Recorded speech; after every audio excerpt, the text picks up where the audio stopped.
Hi,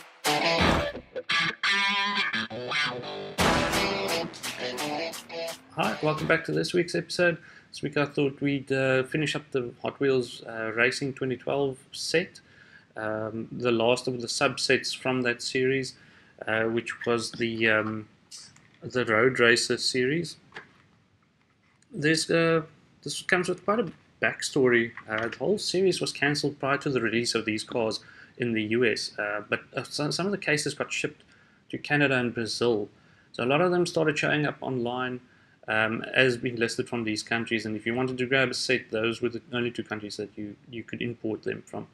There's also supposed to be a rumored 7th subset in the series, focusing on Japanese vintage racing. They'd done the castings, but the set was never produced. And these castings would go on to form the bulk of the first car culture set, the Japan Historics set. So yeah, let's have a look at this set and finish off the series. Right, let's get on to the final subset. First up is the Chaparral Camaro. The casting is the 1970 Camaro RS casting, which is it's the same casting supposedly as the one in the Vintage Racing series, but for this set they did make some modifications to the tooling. The main difference being there's a slight difference in the front, the head-on view, like the front profile of the car. Then there's a much more exaggerated hood scoop on the Vintage Racing one, but this one has got the opening hood. It doesn't obviously open while it's in the package, but you can hear it shaking. You can see the seam lines around the edges there. I've got the Vintage Racing one handy.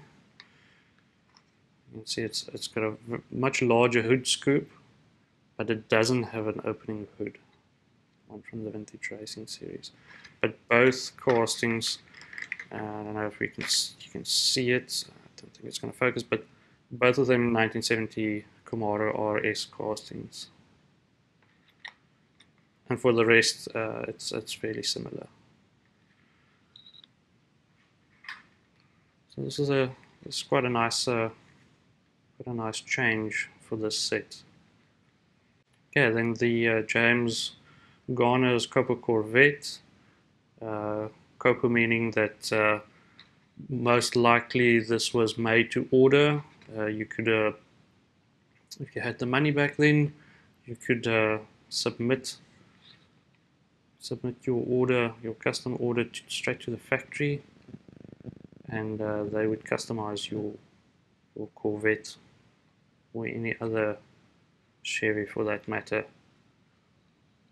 to your liking. Again, if you had the budget to do it, of course.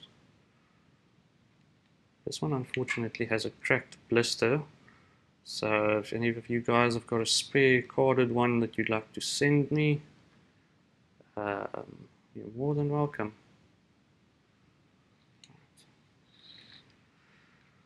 One of the most famous racing cars in American racing history, the GT40, the only American car to conquer the Ferraris back in the day. Obviously been captured, the story's been captured on the silver screen a number of times. This is one of the most iconic liveries to be associated with that car as well. Right, then onto these cars were brand new castings in the set. So these were the first appearances of these specific castings. So they went straight to premium. All of them have had similar releases or releases in the basics afterwards. But for a lot of collectors, these first ones remain the absolute best editions of them. Sebring livery, obviously perfect for Independence Day weekend, the red, white and blue.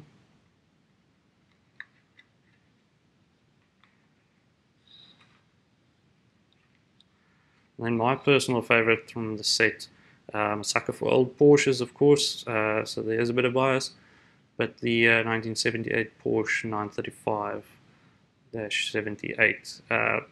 It's still to this day, I mean, it's been recreated a couple of times, even in premium sets, but this is the best one for me by far. Let's look at the back of the card. It's just a set. It's very basic. The information on the back of the card.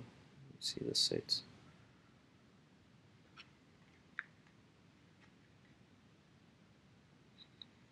Beautiful, and that almost Zamac-like finish.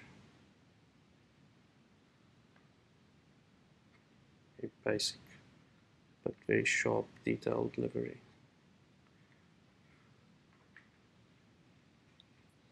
And then the 92 BMW M3, also I think by quite some distance the best one of these done to date.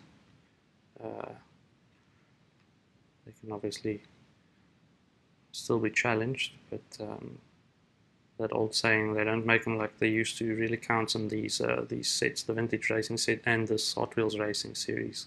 There's just something about them, like just so much more detail that went into these cars.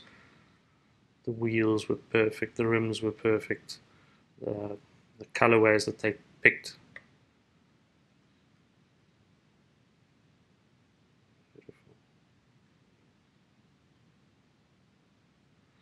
Right, and that wraps up the racing, Hot Wheels Racing 2012 series.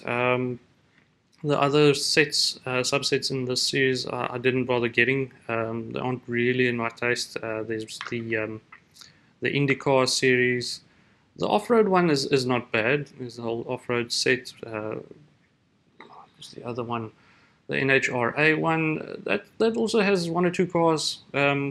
Interesting, but again, not really my thing. Comes down to personal preference. Right, if you like this video, give it a like. If you want to leave a comment below, please do, and subscribe if you want to be notified of future releases. I'll see you again next week. Keep well.